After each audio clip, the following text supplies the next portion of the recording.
সিজদায় পড়ে আল্লাহরে বলবেন, আল্লাহ এই পৃথিবীতে আমি ছাড়া তোমার গোলামের অভাব নাই, কিন্তু তুমি ছাড়া আমার দ্বিতীয় কোনো রব নাই।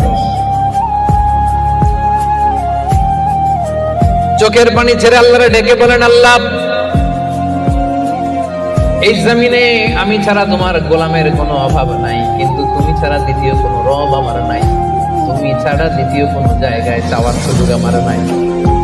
চোখের পানি ছেড়ে আল্লাহরে বলেন, আল্লাহ কোরআনে তুমি শিখিয়েছো ফরিয়াদীদেরকে কেউ যদি চায় ওই ফরিয়াদীদেরকে বারণ করা যায় না, তুমি কেমন করে এই অভাগা ফরিয়াদীকে আজকে ফিরিয়ে দিবা।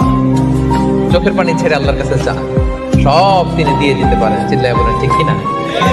গোটা বিশ্বের সবাই আমাদের যার যা লাগবে সব যদি আল্লাহর কাছে চাই, আল্লাহ যদি সবাইকে সবকিছু দিয়ে দেয়, আল্লাহ বলে আমার ক্ষমতার 1 ইঞ্চিও কমবে না। চিল্লায় বলেন ঠিক কিনা?